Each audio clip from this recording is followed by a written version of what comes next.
छत्तीसगढ़ में voter list को लेकर हो रही एसआईआर का काम संतोषजनक चल रहा है, मगर बीएलओ की हालत ठीक नहीं है। बिलासपुर में काम के दौरान एक बीएलओ बेहोश हो गए तो रायपुर में एक बीएलओ की महिला ने बुरी तरह पिटाई भी कर दी।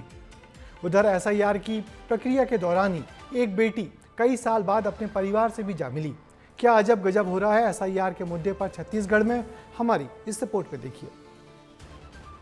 एसआईआर यानी special intensive revision voter list को दुरुस्त करने का आखिरी दौर। चुनाव आयोग ने डेडलाइन एक हफ्ते बढ़ाकर 11 दिसंबर कर दी है, लेकिन इस एक हफ्ते ने प्रदेश में खुशियों और गम का ऐसा माहौल ला दिया कि हर तरफ बस एसआईआर ही छाया हुआ है। छत्तीसगढ़ में कोई पिछड़ा अपने परिवार से मिल रहा है तो कोई अस्पताल में जिंदगी और मौत के बीच जूझ रहा है।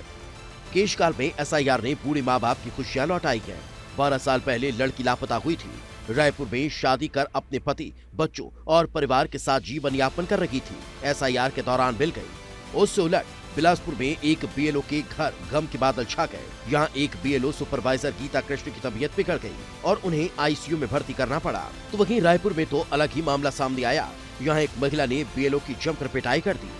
छत्तीसगढ़ में एसआईआर को लेकर चुनाव आयोग लगातार काम कर रहा है, लेकिन इसी बीच अजब गजब मामले सामने आ रहे हैं। बिलासपुर में अब बीएलओ के हाल स्थिर बताए जा रहे हैं, लेकिन रायपुर में जो हुआ वो वाकई हैरान करने वाला था। बीएलओ को मारे हो ना, अंदर करवा, इसको अंदर करवा सर, इसको अंदर करवा सर, इसको अंदर करवाओ। मैं करवा रहा हूँ, मैं इसको अंदर करवा। तुम मार के दिखा। अब महिला के ऊपर एफआईआर दर्ज कर दी गई है। एसआईआर के सितम में खुशी और गम के बीच सियासत भी कम होने का नाम नहीं ले रही। कांग्रेस ने एक बार फिर एसआईआर की प्रक्रिया पर सवाल खड़े कर दिए। पूरा देश जान रहा है कि निर्वाचन प्रक्रिया से किस तरीके से छेड़छाड़ हो रही है, किस तरीके से वोट चोरी हो रही है। इससे पहले भी कांग्रेस ने एसआईआर के काम को लेकर सवाल उठाए हैं। 12 राज्यों में एसआईआर के काम को लेकर विपक्ष की चिंता चुनाव आयोग ने समझी और आयोग ने एसआईआर को लेकर तारीख आगे बढ़ा दी। सूची के मसौदे का प्रकाशन 16 दिसंबर को होगा। 15 जनवरी तक मतदाता आपत्तियां दर्ज करा सकेंगे। अंतिम मतदाता सूची 14 फरवरी को प्रकाशित की जाएगी।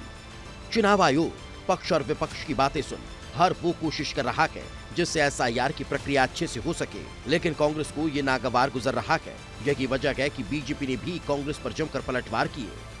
सवाल वही उठाएगा जिसके कहीं न कहीं उनके मन में खोट होगा, वही सवाल उठाएगा, क्योंकि ये तो जनता के भला के लिए है, देश के भला के लिए, प्रदेश के भला के लिए है। क्योंकि जो इसका नाम एक शहर में भी जुड़ा है, गांव में भी जुड़ा है, तो ऐसे लोगों का नाम कोई एक जगह जुड़े तो ये काम अच्छा काम हो रहा है, लेकिन अच्छे काम में भी ये लोग सवाल उठा रहे हैं। ये भी जान लीजिए कि छत्तीसगढ़ में डिजिटाइजेशन का काम 83.55% पूरा हो चुका है।